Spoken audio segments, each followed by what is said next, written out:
beautiful brown baby doll. This video is about the 10 best tips for quick and easy weight loss. Now, you all know I'm not about the dieting and all that crap. I've kept my weight off for almost 7 years because I think I found the secrets that have helped me to lose weight, but not only lose weight, but keep it off.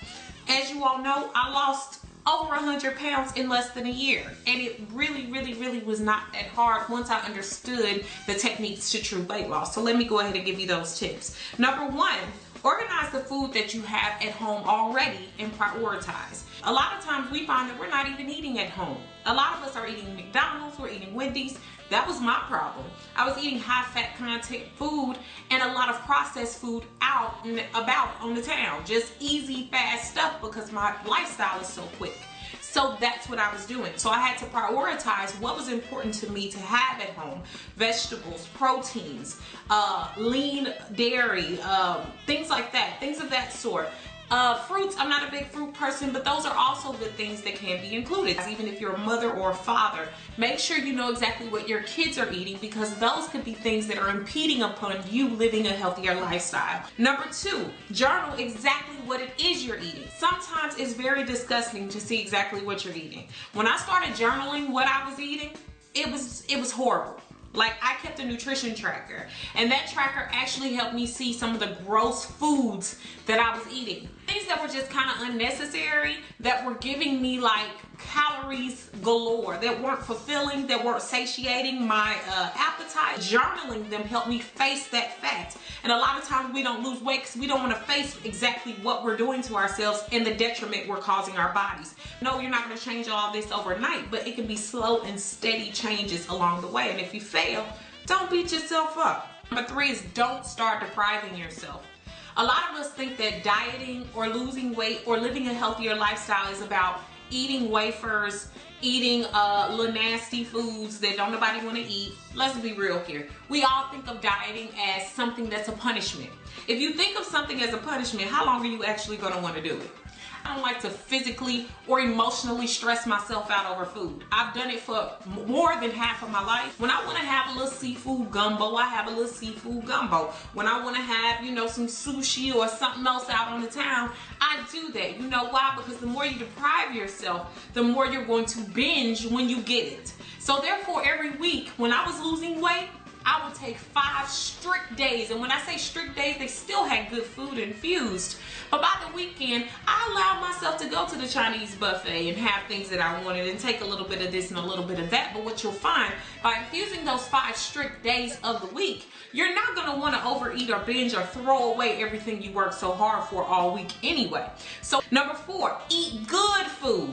You don't have to eat nasty food. You don't have to eat like snack crackers and stuff like that, rice cakes and stuff. I hate when people go on a diet and then they go get all this crap in their houses that they know they're not going to eat. And what's going to happen is that stuff's going to go to waste. So you waste their money first off. Secondly, it's not fulfilling. It's not going to help you get through your weight loss process. Some things that I like to do was keep like nuts around. I mean, even potato chips, to the fact that I like sweet potato chips. I keep sweet potato fries around. I eat kashi pizza. It's pizza, but it's a little bit healthier. So instead of me like saying I gotta eat this nasty old food or some food that I really don't like, at least I have something around that I like that's gonna keep me on a healthy track and it's gonna remind me of my healthy lifestyle. I also have a grocery shopping video on my second channel. Check out some of the foods that I'm eating, some of the foods that I enjoy having. Number 5, stop drinking your calories. I watch people all day drink soda. I used to love Dr. Pepper to death. But Dr. Pepper, 2 Dr. Peppers a day ain't worth 350 calories of my time.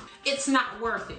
If you have to have something, I suggest that you have like an organic juice. Get yourself a juicer. Make yourself your own juice. Create a smoothie. And if you have to have some juice, make it organic and make it pure. Don't have it full of those artificial flavors, sugars, and everything else. Eat slowly.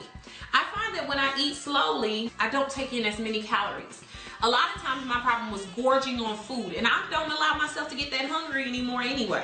So I keep food in my purse, I keep food on my person, and I keep food in my office, I keep food in my house, so that I'm constantly kind of snacking on something so that when it does come time for those larger meals of the day, I've already had smaller meals that have helped with satiety, and that have helped with my stomach and all of that, and my calories build up and my energy, so my body doesn't feel like it has to overly gorge on food. Find out your food triggers. Food is like crack. I don't care what nobody say, food is like crack. For people that have been obese, that have gained weight, that are fat now, food is like crack. You don't hang with crack addicts when you've been on crack. You don't hang with people that readily have crack available. You don't keep crack in your house when you've been a crackhead. There's so many different things that you don't do. When I was first losing weight, I really did not go out to eat with people. I would always make up an excuse as to why I had to stay at home. Why? Because I was almost like a crack addict. Instead, it was food. Same thing with people who always keep the wrong foods in their houses. I choose not to really go to their cribs. I invite them to my house because I really don't want to set off anything that will set me back in my healthy lifestyle. You have a choice as to what you do and do not bring into your house. And then to people who say, well, I'm not going to deprive my babies. My kids shouldn't have to live by that. Well, why don't your kids deserve a healthy lifestyle? They do. And it doesn't mean that they have to eat unhealthy foods. Kids become accustomed to the foods we like. They watch what we like. They watch how we eat it and how we feel about it. And even for picky kids, there's something out there for them that they can like. Talk and turn off the TV. When you eat and watch TV, you'll look down and you ate a whole bag of chips or ate a whole gallon of ice cream, whatever it is. So I choose to try to eat with my friends or talk on the phone even and eat. And you find that you're eating, you're talking. You're eating, you're talking. And a lot of times the calories are building up, and you find that you're not as hungry as you thought you were because you've talked in between, so you've given your body enough time to recognize that it's taking in calories. Sometimes we eat so many calories because we don't give our body the chance to even register what it's had. Get moving and exercise. A lot of people like to talk about what percentage exercise actually has to do with weight loss. Let me find out you trying to lose weight without exercise. Awesome, do it. Do it, but I don't believe in it. I'm a big proponent of exercise. I find that exercise is a wonderful thing for me. When I first started out, I was working out 5 to 7 days a week, and I still keep up that regimen. You know why? Because exercise is for good, more good than just losing weight. It's also good for your heart. It's good for your cardiovascular system overall. It's good for your bones. It's good for also your muscular structures. It's good for overall health, and it also makes you look younger. When you just attribute weight loss to your food, you don't look as good. People who have lost over 100 pounds and might have lost the same weight that I did might not look like I do. People ask why I haven't suffered a lot of saggy skin.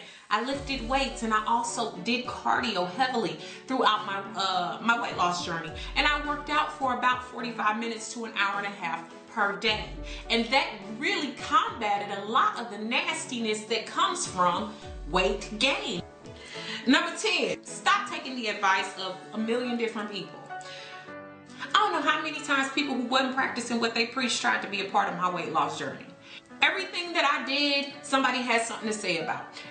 Weight loss is what you make it. Your journey is your journey. I'm not going to lose weight the same way other people lose it. Diets didn't work for me. Weight Watchers, Nutrisystem, none of them was a battle for my fat. My fat had to be taken away by me learning how to live a lifestyle that was good for me. Therefore, I couldn't take all the advice. I had to do what was good for me. And that takes research, that takes time, that takes practice, that takes failure. You have to fail in order to grow. And try to take the advice of people who are actually practicing what they preach. Most of the people, in fact, that always had something to say about weight loss were those who were obese, just like I was. And that is not to speak lowly of them, but what good is your information if you don't use it? I have to see it in motion, and I have to see it through myself as well. So I hope that helps, guys. If you're wondering where I got the earrings, www.beautifulbrownbaby.com. My website is now posted, ready to go. And let me know how you're enjoying it. Thanks so much, Beautiful Brown Baby doll.